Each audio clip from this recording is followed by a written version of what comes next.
Good morning, everyone. Pete Pardo here from Sea of Tranquility. Welcome to another edition of Ranking the Albums. Today, we're going to look at both the studio and live albums of the late, great Irish guitar legend, Mr. Rory Gallagher, or Rory Gallagher, as the Irish would say it. Man, one of the most important guitar players on the blues rock scene in the 70s and 80s and even, the late 60s with his band Taste. We're not going to do the Taste stuff today. I might save that for another day.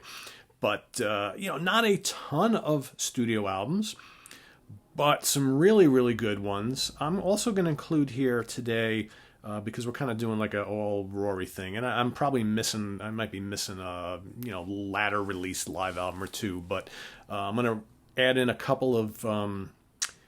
there's like one sort of compilation in here, another like release of an album that was never officially released that they put out later on. So I'm going to kind of mix them in with the studio list, and then I'll tackle the live list after that. But man, what a great player. What a really original player. Much missed. One of those guys that Rory was a complete showman. He could do it all. Not only was he a great guitarist on his trusty beat-up Fender Stratocaster, which, let's be truthful here, probably influenced so many people to get on this whole relic guitar kick of late. People who like to go out and either buy a guitar that's been purposefully made to look like worn out, like Rory's old Fender Stratocaster, or people who want to take their existing equipment and relic them to make it look like it's more worn in than it actually is. But I think, kind of Rory started that whole thing with having that guitar that just looked like he lived and slept with it for decades on end.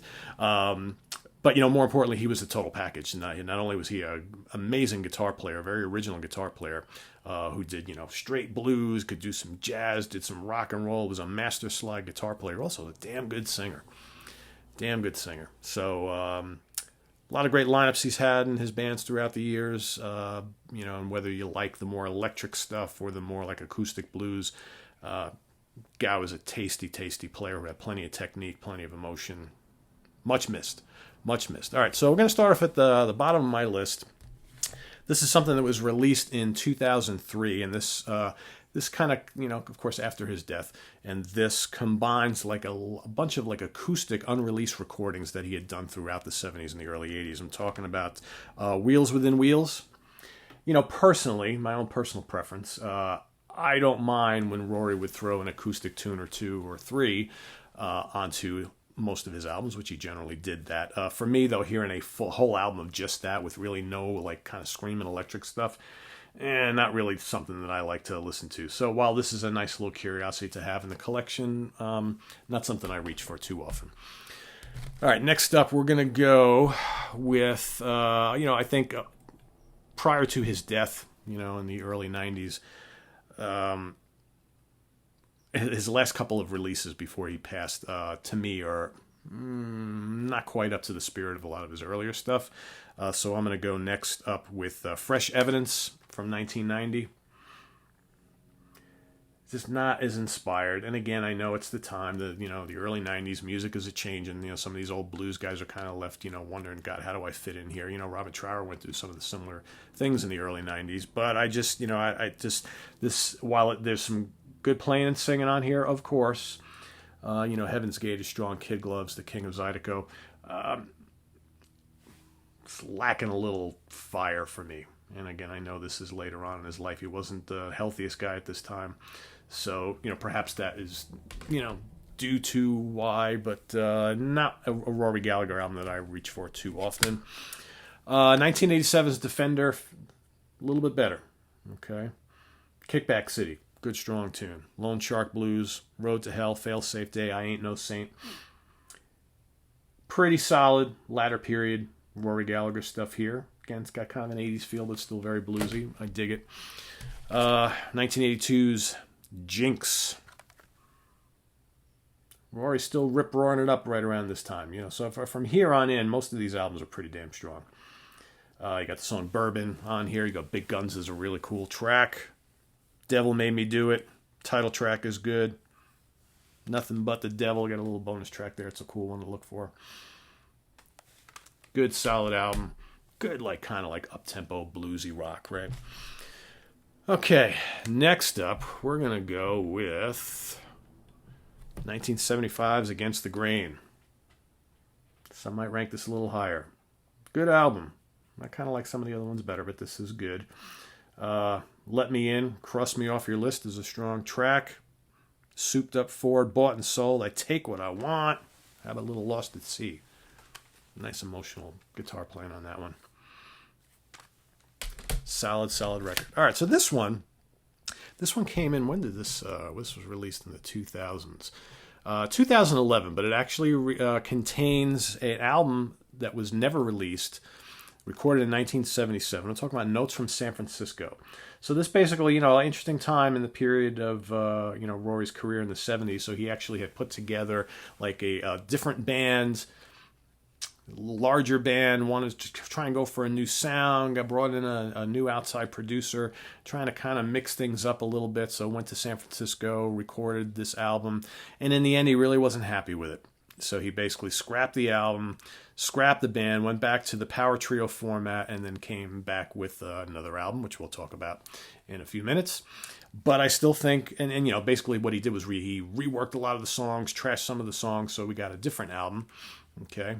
And that is the Photo Finish album, which is a pretty damn good one. But anyway, back to Notes from San Francisco. This is actually, this is a Eagle/Capo Records release. So you got the original studio album that was recorded in '77. Then you got a bunch of live tracks also on a second disc. I still think, if you listen to this, you'll recognize some of the tunes, obviously, because they appeared later on the Photo Finish album. But I still think, even in this format, with some different musicians, a little bit more instrumentation and things like that, still pretty strong. Because the songwriting was still there, right? It's just a little different presentation based on who was in the band, and arrangements are a little bit different, but still very solid, worth getting. If you're a Rory fan, you don't have that, I highly recommend it, and the live stuff is great as well.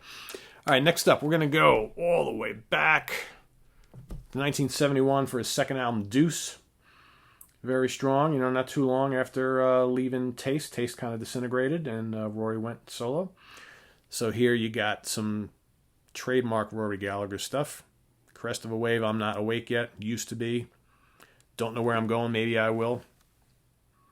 Slammin' Blues. Speaking of that beat up guitar, just look at that. See how it's just all the paint's chipping and faded away and all that kind of stuff. People dig that nowadays.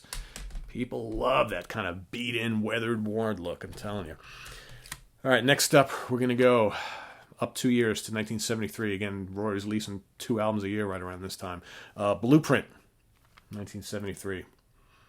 It's got the legendary Walk on Hot Coals, right? Daughter of the Everglades, Banker's Blues. If I Had a Reason, Seventh Son of a Seventh Son, Hands Off, Race the Breeze. Blistering guitar work on that album. And all of these kind of coming up. I mean, for me, this is, if you're going to look to get into Rory Gallagher, all the ones that I'm kind of mentioning from Deuce and up, really good stuff. All right, next up. Another really, really good album to kind of close the 70s, Top Priority.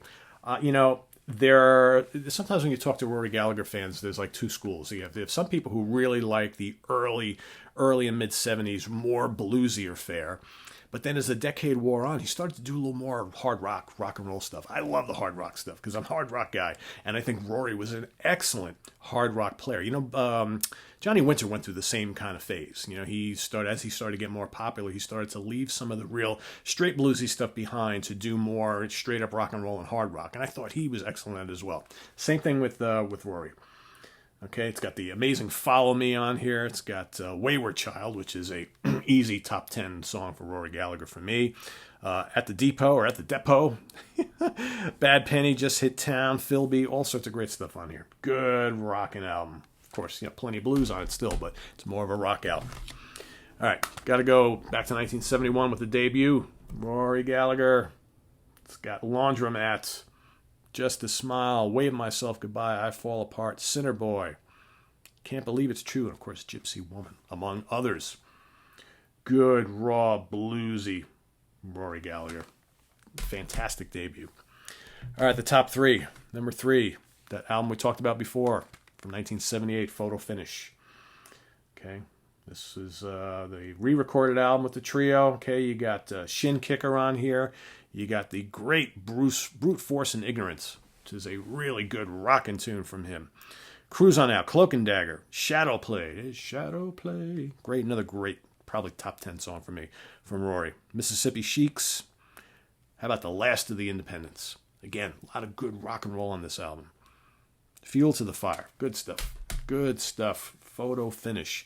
All right, my top two, I could have flip-flopped these either way. I like them both pretty equally. They're both fantastic, and for me,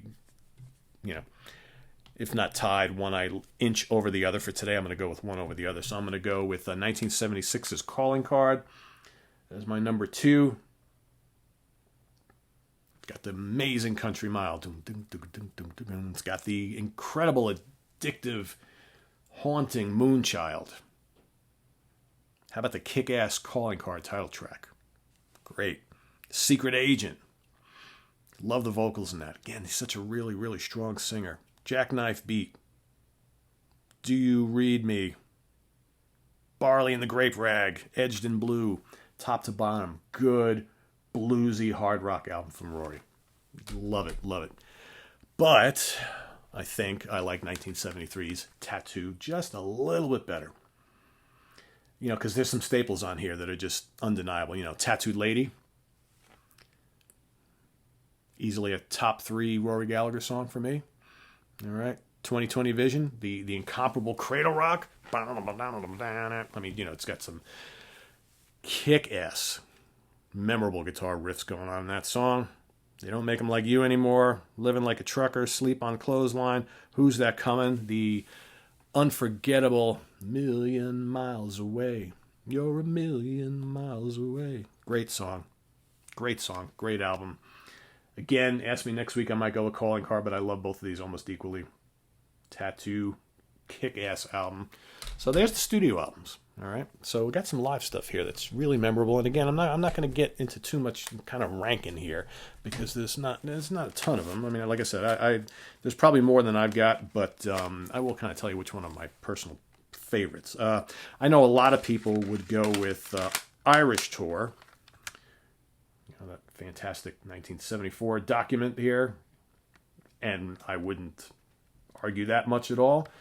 Blistering versions of some of his best tracks like Cradle Rock, Tattooed Lady, Too Much Alcohol, A Million Miles Away, Walk on Hot Coals, Who's That Coming, Back on My Stomping Ground, Maritime, I Wonder Who. Hard to deny this. And what's great about this album is you got 3/4 of it is all, revved up, blistering blues rock, and then you got a couple kind of more like acoustic blues things. Pulls out the acoustic guitar and the slide and does some cool swampy Delta blues. Hard to beat it, right? However, the one that I reach for a little bit more, again, because it's documented from his more hard rock phase, is The Great Stage Struck. And this is also the first ever Rory Gallagher album that I bought back on LP way back. Way back in the 80s. I didn't get into Rory Gallagher. I saw him live open for Rush, and I took a few years for me to actually go out and purchase any Rory Gallagher, so I didn't actually buy the LP of this till a couple years later. But this is amazing guitar work on here. Both of these, actually. But, man, he is just screaming solos all over the place. And the performances of the band, just really, really great. Shin Kicker, it's got a kicked-up Wayward Child. Brute Force and Ignorance, kills on here. Got Moonchild. All right. Follow Me, Bought and Sold, Last of the Independents, Shadow Play, a great Shadow Play with some screaming lead guitar. And then if you get the CD, you got bonus tracks Bad Petty and Keychain, which I think were they on the original LP? I don't remember, but they're on the CD reissue. Another really good one, comparable to those, is the Live in Europe. Okay, from 1972. It's got Messing with the Kid on it, Laundromat, Could Have Had Religion, Pistols, Slapper Blues, Going to My Hometown, In Your Town, Bullfrog Blues, left over from his days in Taste, What in the World and Hoodoo Man, bonus tracks on the CD reissue. Killer. And then, there's typical Rory wearing his flannel, and there's the Strat that just looks like it's been through World War III, right? Other ones you should check out. BBC Sessions. Okay. Double disc set. Again, a lot of his best tunes performed at the BBC. Well worth checking out. There's also the Beat Club sessions. You know, a lot of similar tracks on a lot of these live and what have you albums, but it's, you know, it's worth having because Rory has played things a little bit differently every night. He's one of those guys. Live at Montreux. Also killer with various performances from the Montreux Jazz Festival. You know, you got Laundromat and Tore Down from 75, I Take What I Want, Bought and Sold, and Do You Read Me from 77, Last of the Independents, Off the Handle, and Mississippi Sheiks from 79, also from 79, Out in the Western Plain and Too Much Alcohol, and from 85, Shin Kicker and Philby. Well worth having. And then more recent stuff. So this came out not long ago. This is a big 3-disc set called Rory Gallagher Blues, a collection of unreleased and live performances of many favorites and covers, all sorts of good stuff on here. Fantastic. I reviewed this here on the channel when it first came out, as I did with this. Rory Gallagher Check Shirt Wizard, featuring some performances from 1977. Multi-disc set. Also worth getting. This came out very recently. So much Rory Gallagher. All good. All good. For those of you who have been fans of his all these years, you know exactly what I'm talking about. I'd love to hear how you rank the catalog, you know, what some of your favorite albums are, favorite live albums, favorite songs, that sort of thing.